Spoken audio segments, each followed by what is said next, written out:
Hello, and welcome to our webinar, A Pura Belpré Picture Book Celebration. I'm Kelly Ferreira, Associate Editor for Books for Youth at Booklist. Before we begin, I'd like to go over some technical details. Links to today's slide presentation and title list were included in the reminder email you received from Zoom 1 hour ago. To download them, please open that email, scroll to the bottom, and click on the links located there. You can also download the slides and title list by typing the URLs on this screen into your web browser. If you have any trouble accessing these materials, please contact us at webinars@booklistonline.com. The audience is in listen-only mode, but we welcome any questions you may have. On the bottom of your screen is a toolbar with a button for Q&A. If you have a question or need technical assistance, simply click Q&A and type your message into the box that appears. We will do our best to respond to all tech-related questions, and we'll pass along all other questions to today's panelists so they can follow up with you after the webinar. Booklist offers closed captioning on all webinars. To enable or disable captions on your screen, please look for and click the captions icon on the toolbar mentioned earlier. From there, you can select show or hide captions from the menu that appears. If you choose to enable subtitles, you can adjust the size of the captions at any time by selecting caption settings. And finally, Booklist expects all participants to maintain an atmosphere of respect and fairness. Anyone who violates this standard of behavior, including engaging in any form of harassment, may, at the discretion of the organizers, be immediately removed. Now, we have a wonderful program for you today, and we're going to start by passing it over to Gabby Paez, Associate Marketing Manager at Penguin Young Readers. Take it away, Gabby. Thank you, Kelly.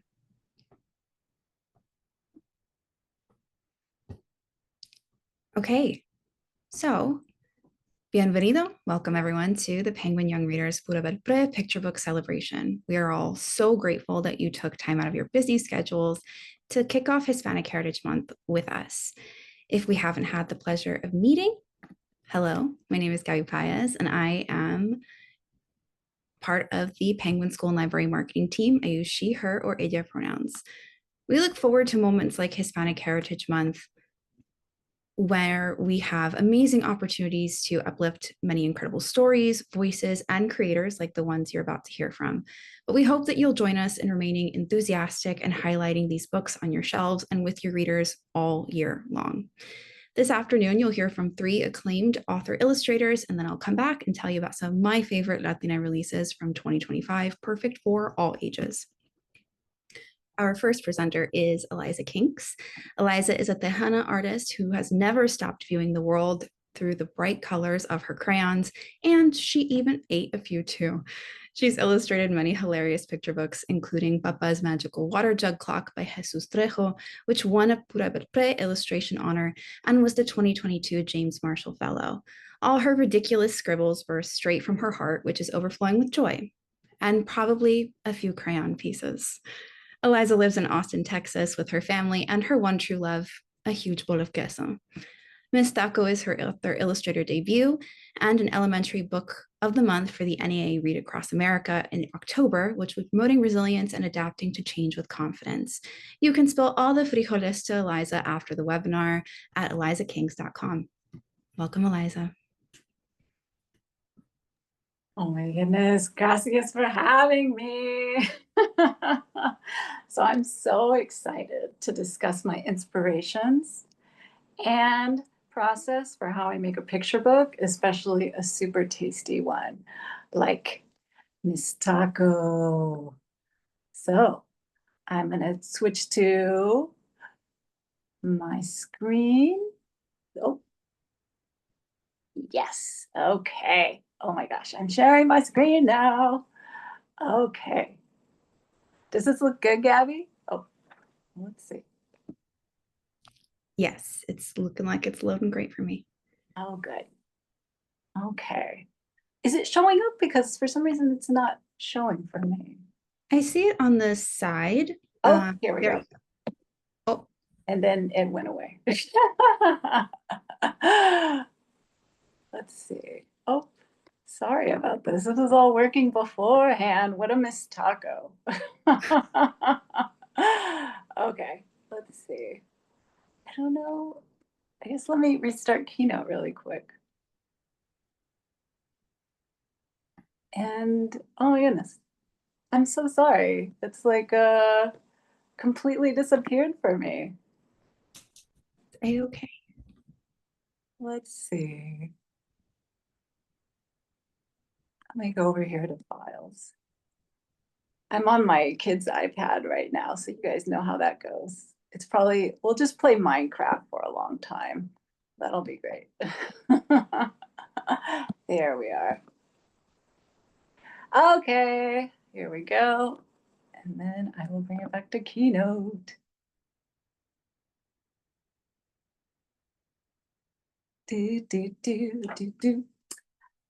So Mistaco, again, is my most personal book yet. It really is an ode to my childhood, even though it's a fictional story, as my happiest memories were with my grandparents in San Antonio, Texas. And I don't think anything else quite affected the artist I am today than being loved inside their colorful home. This is a photo of me and my Lito right here. Oh my gosh.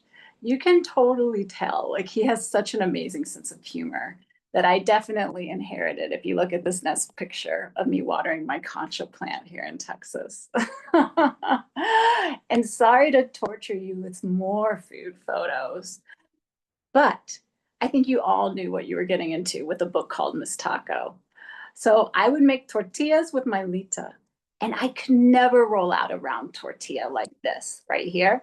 I mean, this is like as round as it gets as an adult. So I'd make tortillas, and my Lito would always come up, and all my wonky looking tortillas, he would say, "Don't worry, mama, I will eat that mistake," which was super funny. So the birthplace of the story was definitely my Lito's belly. Also, in the middle of these tortillas is Texas Mexican food right here. And I love this cuisine as it's like such a true blend of America and Mexico. Like it reminds me of the home cooking of my Lita. And food by someone who loves you is the most moving experience of childhood for sure. I think that's why there's so many picture books about it. Also, I wanted to show a tortilleria here in San Antonio, Texas, where you pick up fresh tortillas. But for me, it's like the hand lettering and the comical illustrations are so, so good. This is common in many buildings in Latina areas. And there's such a work of love, and you can definitely see the influence of my art style here. So let's go on. So I wanted to showcase crafts you find also at flea markets in Mexico or just around the country.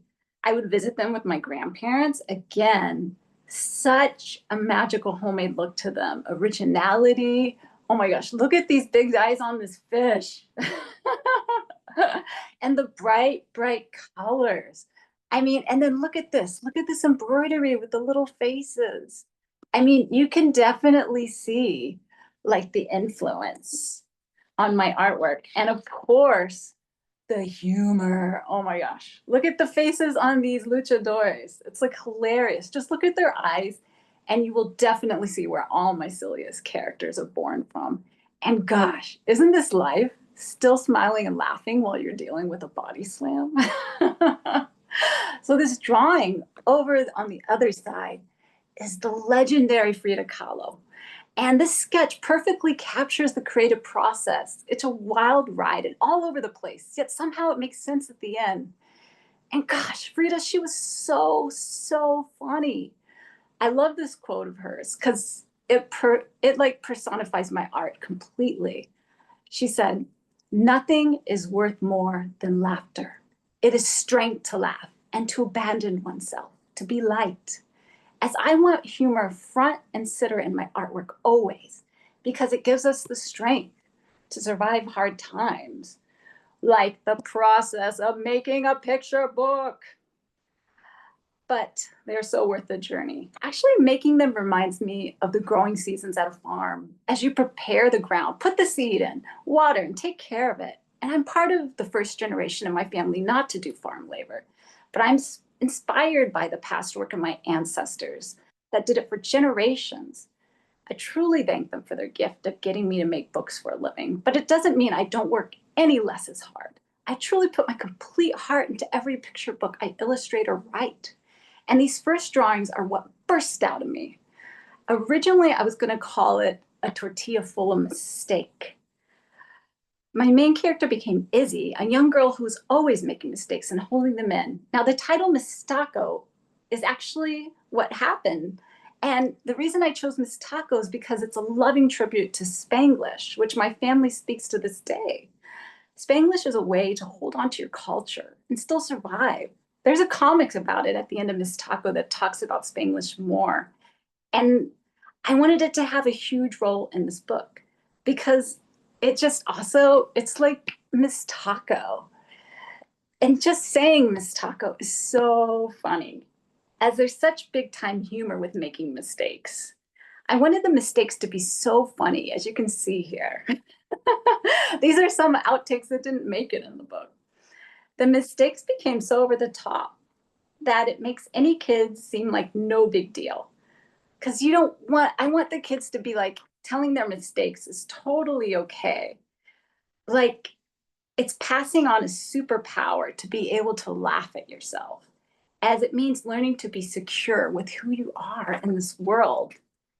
And I just want to call out this hairbrush over here that's stuck in Izzy's hair, because that is such an ode to everything that was stuck in my hair, because I had, oh gosh, the thickest hair as a kid. And so when I finally get all these wonderful mistakes in and get the story where it's perfecto, then I go into making the final art. I always start off extremely overconfident, like this thing right here. You just have to think you can do it. And I wanted to show all my tools for you because I love playing. I'm such a kid when it comes to art supplies. And what's hilarious here is some of the containers you're seeing. It's like old salsa jars. And there's even lard jars that I've used to make tortillas for my family. And now that food inspiration is holding my art tools to make more inspiration. It's the circle of tortilla.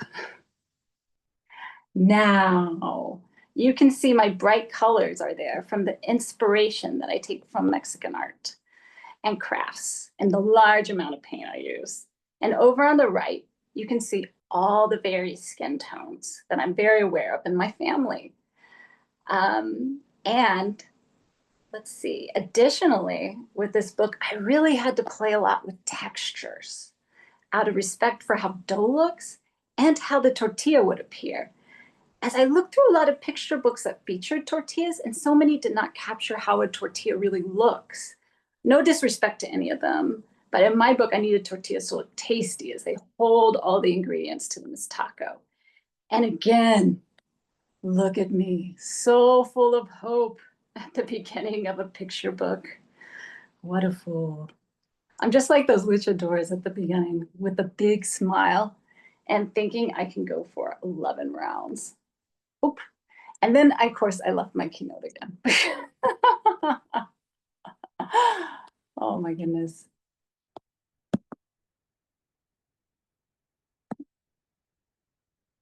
I'm so sorry. I keep hitting something.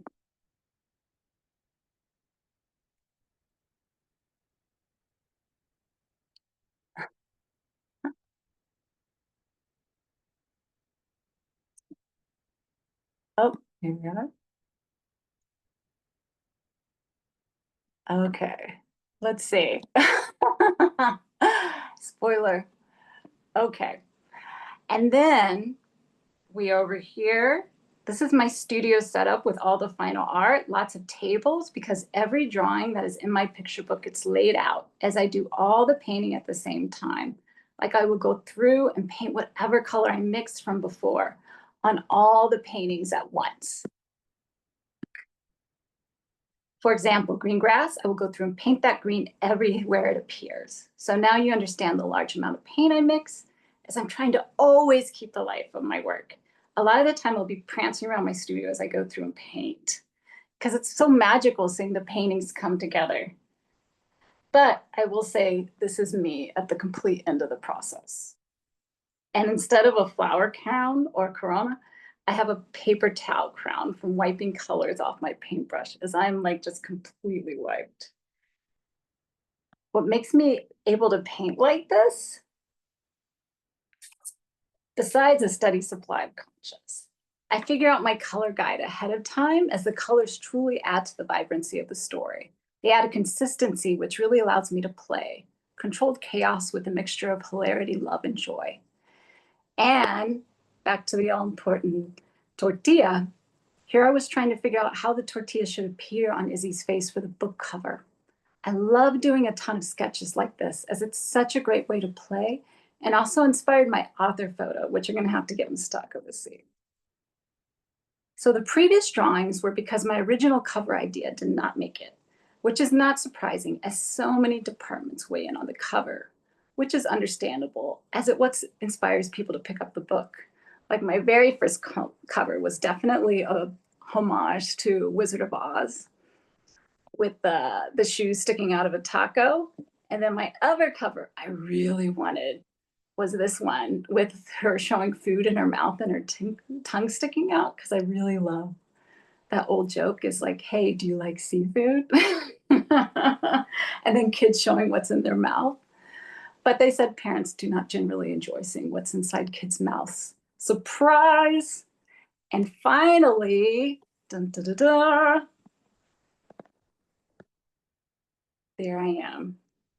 So here we are at the end of the harvest. You get proofs to check the colors before it goes to the printer to become real books, and you pass out, as you're usually dead at this point as a picture book creator. But that's what gets me to do it all over again, is knowing my hard work means representation through a funny book by a Latina woman. Because when I visit schools, the amount of proud Latina kids and teachers who are cheering for me, literally, it makes my heart explode. So I look forward to another growing season again with another book, and I'll work just as hard to make all you laugh and be filled with joy. Muchísimas gracias.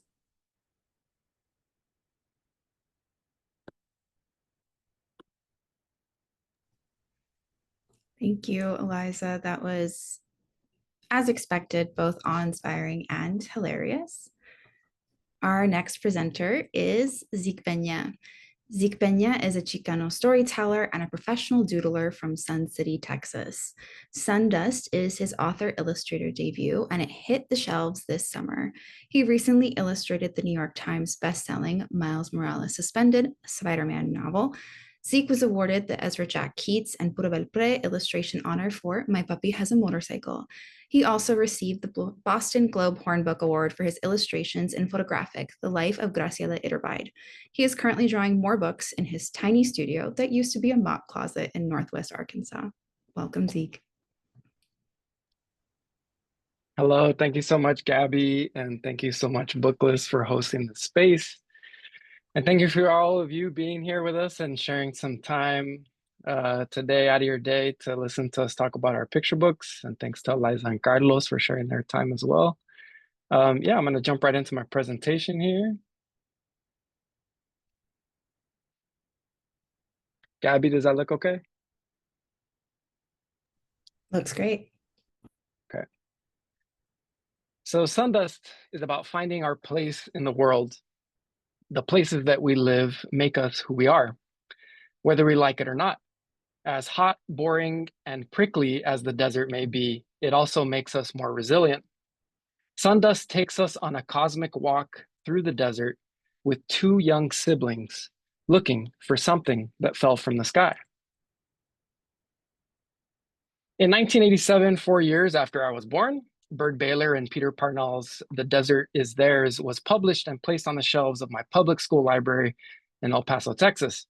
The illustrations and words are both beautiful and powerful, but somehow this book and other books written about the desert by outsiders make something that is very close to me feel very, very far away. The desert is always a beautiful backdrop. In Sundust, the desert is at the center of the story, the main character. Sundust is about belonging to a place and how that shapes our cultural identity. So what kinds of places we see in books really matters. In the 90s, I was sitting in 6th or 7th grade at a Texas public school while the TV cart was rolled out to watch John Wayne in the Alamo, like it was a documentary. Texas history classes are filled with myths that erase indigenous, Black, Mexican, and Asian culture that shape our region. So it's not a mystery why I, like many young people today, grow up with an apologetic sense of belonging. Learning patriotic songs about Texas that reinforce ideas that this land was vacant before white and Spanish colonial settlers arrived in their wagons and on their horses. That no one was here before, and somehow this place didn't matter until they arrived. We grow up asking questions like, where am I from? Where is my home? In 2015, I was asked to make work about my home for an exhibition at the National Museum of Mexican Art in Chicago. And I immediately started recalling the time in my youth when I lived on the edge of a border city and played in the desert. This is the rock wall we would hop over each day. And here you can see the same story as a comic. This was the seed I planted for the story in Sundust. If you look closely at the bottom, on the right side of the screen, the zoom in part of it, the bottom left panel of two people holding farm tools, you can see my grandfather, uncle, and great-grandmother working in the fields. In my work, I'm almost always thinking about our special and complicated relationship to this land over the generations. Today, in 2025, all across this country, we are being made to feel like we don't belong in a place that we have always been. Sundust is a reminder that we do belong.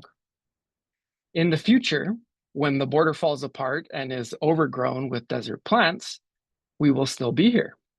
Because where our border city fades, things will always grow wild and free. And the desert heat makes us who we are.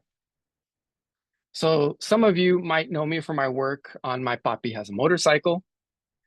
In that book, I made this illustration of the sun, and I fell in love with this illustration. This is where I got a little practice of drawing the sun that would pay off years later while working on Sundust. This is a quick look at some of the concept illustrations that I made for the pitch of this story.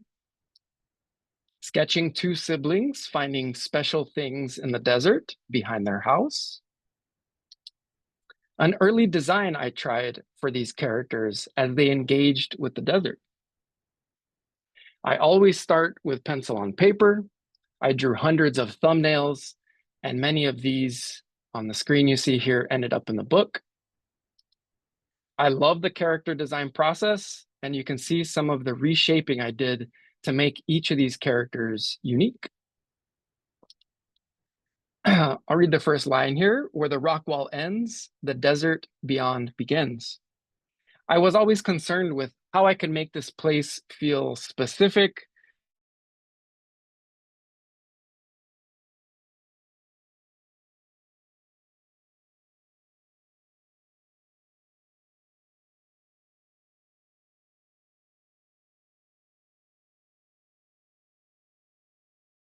in children's literature. The fantastic and often absurd ideas were a spark for my imagination as a young reader, and I hope that Sundust can be that same spark. A look at the process. Here in the top left, you can see a rough sketch and then a color study. I did tons of color studies. This is watercolor with ink, some colored pencil, some gouache.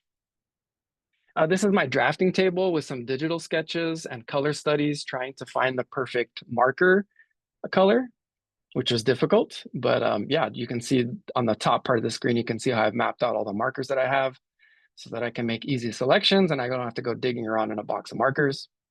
Using gouache and wet media for washes and ground colors.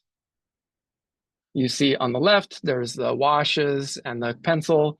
I projected these pencil drawings using a small projector really close to a piece of paper. And then after that, started working with some gouache washes and things like that and building the color up from there. Yeah, and then working with colored pencil, and marker to put the final touches on. And then working on small samples. You can see 3 different samples here. I'm just trying to find the color palette using the traditional materials after having worked on the color palette on the iPad. You can see there on the left. Here is a close-up of one of those. And then you can see here the final illustration. This one's two-toned. It looks a little different than the rest of the illustrations you've seen because it's the end papers, but it's actually where the narrative starts for the book. So there's some nice little Easter eggs hidden in this book behind the flaps. And then sometimes having to do old school layers, right? Old school layers on paper, messing up, you know, and having to edit and start on a new page and then trying to bring them together and assembling them in Photoshop, you know, in the hopes of making moments that will resonate. So that's all I have to share. I want to say thank all of you again, the librarians, educators, and book people here today for the work y'all do helping our young readers see themselves and the places that they live in books. You all are on the front lines of an important moment in our history, and I'm grateful to be walking alongside each of you. If there's anything I can do to support you, please reach out. But for now, I've made these activity sheets that accompany Sundust. You can download them for free on my website, and I'll drop a link in the chat. And yeah, thank you so much for considering putting my book on your shelves. I really appreciate it. Thanks. I never get tired of learning more about Sundust. Thank you for sharing all of that, Zeke. And Yeah, our last presenter for this afternoon is Carlos Aponte. Carlos. Hello, everyone. Yeah, I'm here. Thank you, Kelly Ferreira, Gabby Spice, and Taylor Crossing for hosting this wonderful event for all of us. And I enjoyed the Eliza Kinkz and Zeke Peña's presentation. It's really wonderful to have and to be, you know, with them to show, you know, what we do. And it's something it's beyond, work of love. So I want to talk a little bit about me and my process and my two books that I've done so far based in Puerto Rico. So Gabby, whenever you're ready.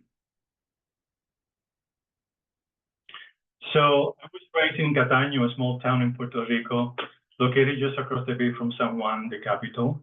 As we know, this tropical island is always warm and eternally summer-like.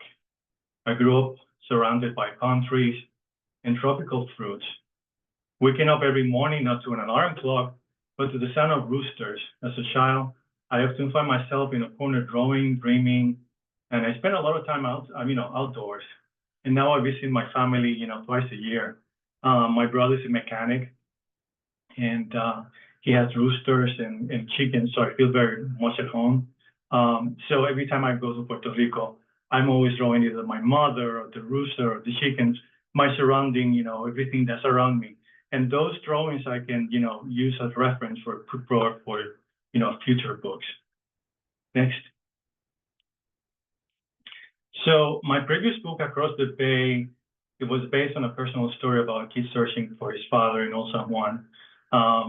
It was a tremendous pleasure to create a book centered in the area where I grew up and evoking my childhood memories. I have worked as an illustrator for many years, and this is the most fulfilling phase of my career. I'm excited to have these opportunities to showcase stories from my hometown. Now, I never intended to be a children's book writer or illustrator. It happened, I mean, it was given to me as a, you know, like somebody offered me like, oh, you have this idea for a book, would you like to do it? And I said, sure. And then it started from there. So I'm very grateful, and I guess it was meant to be. Next. I'm ready for the next, Gabby.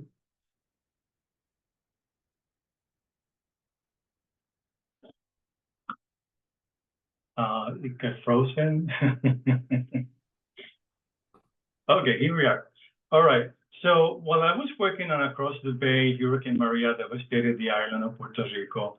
And I wanted to write a children's book addressing the tragic event. But it took me some time to figure out the story because it was very emotional for me. So I really wanted to like be more balanced about what happened and know more about it and how to mix many things together. So witnessing the destruction and loss, it was heartbreaking.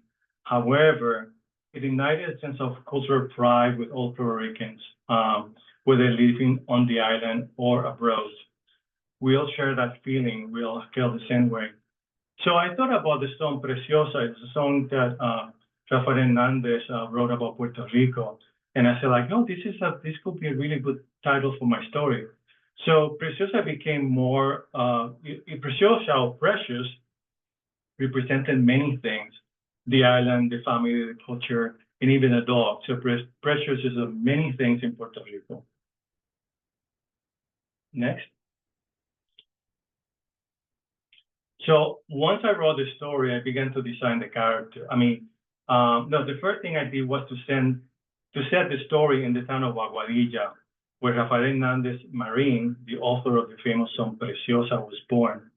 That made a lot of sense to me, so I conducted extensive research on the events that followed the hurricane, and I picked those that would work best for my story. So I went to Aguadilla, I took photographs, I did some research, and I thought this is the place where the story is going to take place. Next. Once I wrote the story, I began to design the characters. Designing the characters is a lot of fun. It's like asking this drawing to do an audition, you know. It's just like you imagine them to be, you know, actors or actresses, you know, and say like, you know, I want to play this part, which is kind of fun. So some were easy, some were not. I did few drawings of Pedrito. As you can see, the first one, second one, and then the third one, I thought it was kind of, you know, kind of cute, and I used that character. The first drawing of his brother, Juan, I liked very much, so I stayed with that. And the Luna, the dog, was fun, and she grew cuter by the time I finalized the book.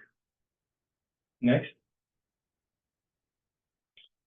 When the main character were done, I began to work on the pages. Even though I had an idea, I made few layout changes. Some 2-page spreads were condensed into one, altering them, the drawing, altering this, you know, kind of how they would flow. So, but I was glad to have guidance from my art directors and editors, and that made things easier for me. When I create these drawings, I think of the psychology of design, where the main character should be, the layout, an expression. You know, for me, making a book is like making a film. You know, you kind of like have to figure out where they're placing, and is it bigger or smaller? You know, it's in the front, it's in the back. So that's how I work my children's book. Next. During the images, I follow closely with their references. Even though I decided to adopt a cartoonish graphic novel style, I wanted to ensure that they felt authentic. The cartoonish style is my desire to bring one of my stories to life. Maybe somebody will be interested to do an animated film. That's my other dream, to do an animated film of one of my books. And also, if you look at the sky in my book, the sky it's kind of a character, because in all the pages, the character have different kind of like attitudes and kind of like colors. So the sky is important because it was about a hurricane. Okay, next. There are some more examples of the story, how to relate it to the story. Despite of the simplicity, I touched on several themes, including family, community, and a love for the place where one grew up. Another theme involved pets that went missing during the hurricane. Some were reunited with their owners, while others were not. The story also highlights the experience of elderly individuals living alone. And also, I addressed the issue of Puerto Ricans leaving the island. This book is dedicated for those who left the island. Next. This is one of my favorite images, since I was able to capture the concept of the wolf with the hurricane. It is how the character visualizes fear, how Pedrito was so afraid of the wolf, so afraid of the hurricane. So this was his nightmare. And after this nightmare, we realized that Pedrito's dream was more of a premonition. It became a reality because the dog he found after this escaped the hurricane. So in a way, my story, Pedrito, is kind of a little bit of a psychic. Next. These are images to show the evolution of the cover and the characters in it. I like how they inform me where to go and where to stop. We ended with a beautiful landscape of a beach in Aguadilla. I'm happy that the book got great reviews, and I'm thrilled to have worked on this title with an excellent team. And thank you everyone who made my previous book successful. This is a book for all the kids who, maybe they're missing something, or they find that their family are very precious over the place where it comes from. Thank you so much.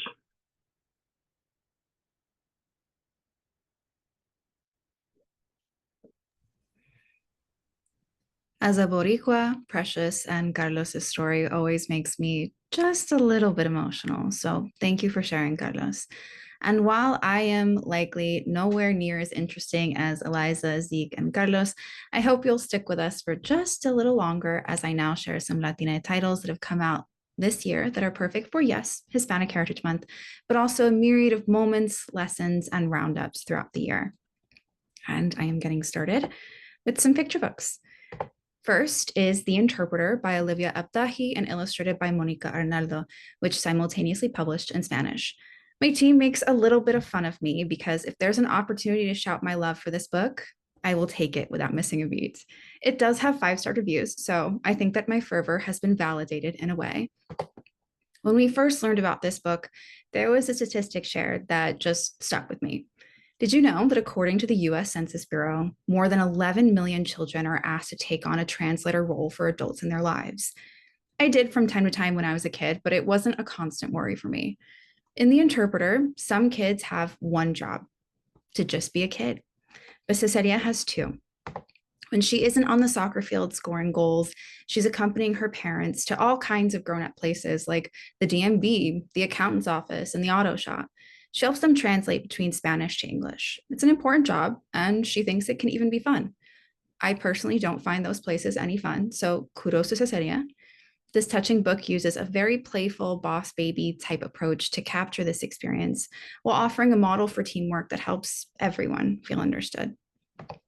Second up is Tío and Tío, which also simultaneously published in Spanish. This is a heartwarming and funny tale from the Drew Barrymore show co-host and RuPaul's Drag Race judge Ross Matthews and his husband, Dr. Wellington Garcia Matthews, with a great foreword by Drew Barrymore herself. It is inspired by their real-life wedding. It's a debut picture book that follows young boys Evan and Andy as they travel to Mexico to become ring bearers in their uncle's wedding. Excited to explore the culture, practice their Spanish, and enjoy the festivities, the boys quickly learn and are reminded of the importance of love, family, and embracing one's cultural identity. And Tommy Doyle's humorous and heartfelt art style will make you feel like you were guests at Ross and Wellington's wedding, which who wouldn't want that? Continuing on the theme of Tíos is Tíos en Primos, another title that we are thrilled to say simultaneously published in Spanish. Kirkus gave this a starred review, saying that it is a thoughtful and meaningful look at extended familia that is a true gem. I might be biased, but I can't help but agree. In this story, a little girl's first trip to her papa's homeland is showed, and she's wowed by all of the amazing sights and sounds, and especially the size of her enormous family. But she only knows a little Spanish, and it's hard not to be able to share jokes and stories. Fortunately, her relatives help her see that there are other ways they can connect. With Tíos en Primos, Jacqueline Alcantara has written an ode to extended families, sharing experiences with loved ones that is ultimately a love letter, not to just family, but community. This next one tugs at my heartstrings. When We Find Her is a touching story about Lila and her abuelo Carlos as they cope with the loss of abuela Ana. To keep her memory alive and feel close to her, they decide to make her signature dish, which is one of my favorite meals, sancocho. They are guided by a faded recipe, and their journey through the market brings back warm memories of abuela. As Lila and her abuela learn to lean on each other, abuela's words help them recreate a dish that tastes like love. This intergenerational tale gently explores grief and the healing power of food, set against the beautiful backdrop of Puerto Rico. And as you can see on this slide, a recipe for sancocho can be found in the book as well. Moving forward and maybe making us all a little bit hungrier or a little nostalgic for the boy band that gave us Ricky Martin, is Menudo Sunday. Publishers Weekly summarizes it best with their star review, calling it an emotionally layered counting book. In this picture book, Sundays are the best.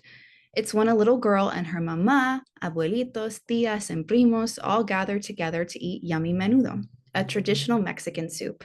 But when playtime with cousins and family dogs gets out of hand and Abuelito Esteban's special bowl of menudo breaks, everyone has to pitch in to make a new batch.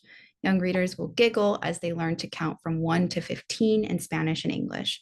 Bonus materials at the back of the book include a glossary of Spanish words, a note from the author, and tips for hosting your very own Menudo Sunday.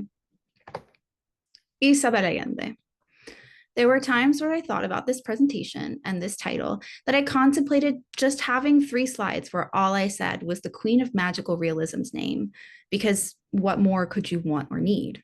It's Isabel Allende. But then I decided to dial back the fangirl in me and tell you a little bit more about this sweet book that published simultaneously in Spanish.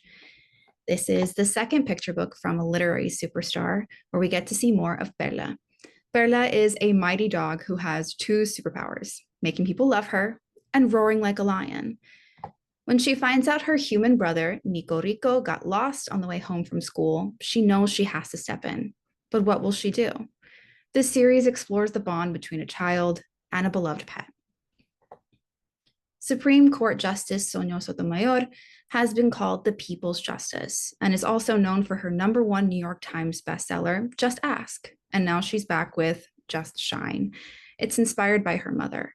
Just Shine is a powerful and sweet story about being true to yourself and shining your brightest, accompanied by stunning art from award-winning illustrator Jacqueline Alcantara, whose work you saw not that long ago with Tíos and Primos. There once was a girl named Selena who grew up in Puerto Rico. She had an incredible ability. She was able to make everyone around her shine. Even through hard times like her mother's sickness and death, moving in with her strict sister and enlisting in the US Army, Selena continued to bring out the beauty in each person she met. With themes of social justice and kindness, Just Shine will fit perfectly alongside titles like All Are Welcome, as it encourages readers to discover their inner shine and recognize the way that those around them glow too. Okay, so the creative duo behind Home truly is beloved. A Newbery Medal-winning author and a best-selling illustrator that were the powerhouse team behind #1 New York Times bestseller Love have finally returned with a book that Kirkus gave a star and says beckons readers from the first page, going so far as to describe it as simply divine. This title shows how home is more than just a place and isn't defined by size. It can be a family and a community that cares for one another, or the natural world that we share with all living things. Ultimately, home is a moving meditation on the places we feel most loved, protected, and comfortable, wherever that may be. It's another simultaneous Spanish publication that is a lyrical and beautiful addition to your shelves. On to A Little Bruja. Luna and the Witch throw a Halloween party from Aubrey Plaza and Dan Murphy, illustrated by Hannah Peck. Luna Lopez wants to be a witch. Feeny the witch wants to throw a Halloween party. Together, this unlikely pair strikes a deal. If Luna helps her pull off the best, most spectacular soiree in the neighborhood, Feeny will teach her the secrets to her potions and spells. From goblins and ghouls to kids and cats, all are invited to party in this Halloween celebration. Rounding out picture books is a quick sneak peek. Zeke Peña, who you all just heard from, illustrated this sweet book coming out in April of next year. It's time to leave the house, but where are the keys? As Daddy rummages through the mess, he hands a water bottle to his toddler and says, "Hold, please." This accidental request turns into an adventure when the child decides holding is fun and wants to hold everything. It's definitely one to look forward to. Speaking of moving forward, on to middle grade. Our first title in this portion is a really powerful debut novel in verse. If you aren't inclined to believe me, fair enough. You might believe Jason Reynolds, who says that this is a story about a kid who knows not even the sky, but the stars are the limit, which makes Paulino's debut extraordinary. The novel follows a neurodivergent 7th grader who dreams of NASA. Our friends at Booklist here gave it a starred review saying that readers will identify with Alex and his friend's desire to be seen, heard, and challenged for who they are, rather than trapped by other stereotype-informed views of their diagnoses. This book will appeal beyond the age range, touching hearts and consciences. A must-read. Next is the latest from acclaimed author Pablo Cartaya. A Hero's Guide to Summer Vacation was an instant New York Times bestseller that has 3-star reviews. It stars Gonzalo Alberto Sanchez Garcia, who has never considered himself the hero of his own story. This summer, Gonzalo's mother sends him to embark on a cross-country road trip with his strange grandfather, the very famous reclusive fantasy author, as he promotes his final book in his series for children. Together, they will slay demons, real and imagined, confront old stories to write new ones, and learn what it truly means to show up for your family. And on to Flora La Fresca, who wants to make millions, just like me. Flora, a Panamanian American girl, wants to become a millionaire by the new year. She's already collecting her birthday money and her mom's swear jar, so when the school announces a kids' entrepreneurship conference, Flora's excited to learn all the tricks to becoming rich. But she can't open an animal hospital without a medical degree, and she can't think of anything to invent, and her sister keeps stealing the spotlight from her. So, as Flora brainstorms the perfect business, a hot idea during a cold day is just the thing she needs to make her dreams come true. If only we all could hatch genius plans to become uber wealthy so quickly. And rounding out this small but mighty group of middle grade is the final book in the Monstruos series from Diana Lopez. The magical town of Tres Leches is home to the most feared and revered monstruos of Texas. It's where La Llorona haunted the river until her daughter set her free, where the dancing Diablo hypnotized the town's children until his grandson broke the spell, and where La Lechuza, a shape-shifting owl witch, surveys the night skies, plucking troublemakers from the street and dropping them into a mud pit where they can remain stuck forever. Needless to say, La Lechuza's daughter, Ava, is not the most popular girl in town. Ava must uncover larger nocturnal legacies that have been waiting for her to take flight. And last but never least is the young adult. You'll have to get ready for a thrilling ride with Lauren Munoz. At J. Everett High, the annual murder mystery game takes a deadly turn when Xavier Torres, the victim, is found genuinely poisoned in the school's greenhouse. All evidence points to Sierra Fox, Xavier's ex-girlfriend and Dulce Castillo's former best friend. Desperate to clear her name, Sierra begs Dulce for help. Dulce, a clever Mexican-American girl, leads a diverse cast of characters as she navigates the school's secrets and lies to uncover the real culprit. With every student a suspect and motives aplenty, this game of cat and mouse turns deadly. This one is good to pick up if your readers are fans of Karen McManus. Next is Rosa by Any Other Name by Haley Alcaraz. It's a coming-of-age novel set during the Civil Rights era, inspired by the timeless tragedy of Romeo and Juliet. It follows Rosa Caspistrano, a Mexican-American girl attending an elite high school under the guise of being white to secure a better future. Her dual existence is threatened when her best friend Ramon and her white classmate Julianne fall in love, leading to their tragic murders. This devastating event thrusts Rosa into the public eye, revealing her true identity. With the support of Ramon's brother Marco, Rosa must decide whether to safeguard her future or fight for justice for her friends. It's an insightful, and powerful read. And I love a good graphic novel. Dan in Green Gables comes to us from award-winning author Rey Terciero and Eisner Award nominee and illustrator Claudia Aguirre, and it's a modern retelling of Anne of Green Gables that explores themes of queer identity, unconventional families, and finding home in unexpected places. 15-year-old Dan Stewart Alvarez, abandoned by his mother, must adjust to life with his estranged grandparents in rural Tennessee.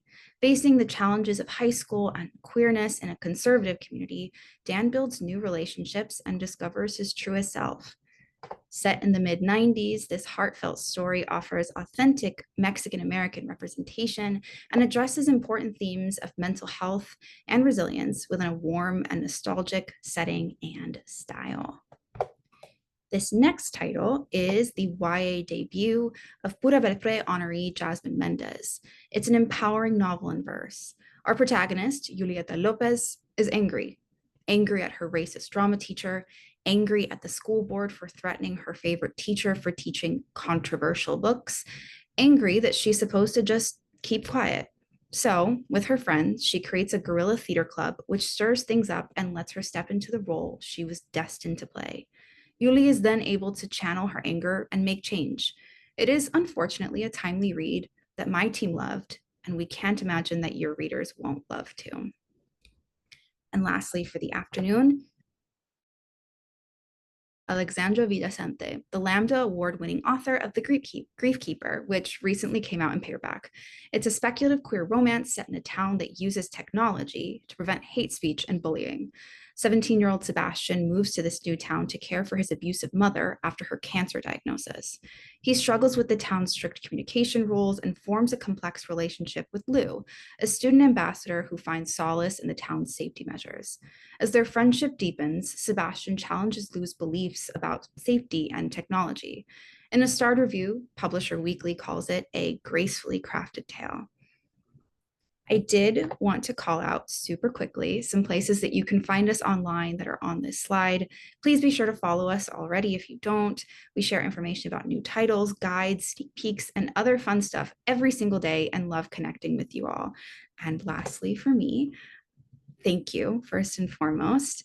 If you're looking for more titles from Latina creators, you can go to the site you see on screen or scan this QR code.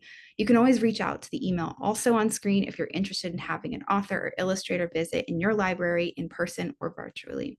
That's all from Penguin. Mil gracias. Thank you for joining us. I'm passing it back to our friends at Booklist for some closing details and notes. Gracias. Thank you. Thank you so much to Gabby, and a big thank you to all of our guests today. Tomorrow, all attendees will receive an email containing links to today's slide presentation, title list, certificate of completion, and video recording, as well as any links that were mentioned during the presentation.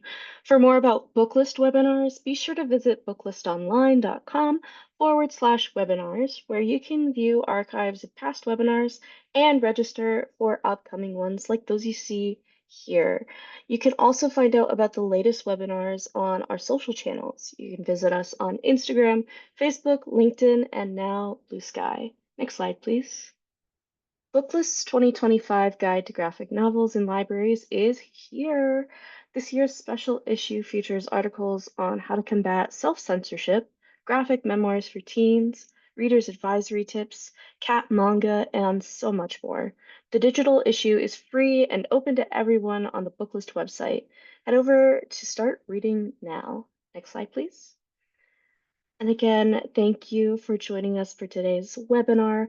One more huge thank you to our illustrator guests, Eliza, Zeke, and Carlos, and to our sponsor, Penguin Young Readers. This concludes today's webinar. We'll see you next time.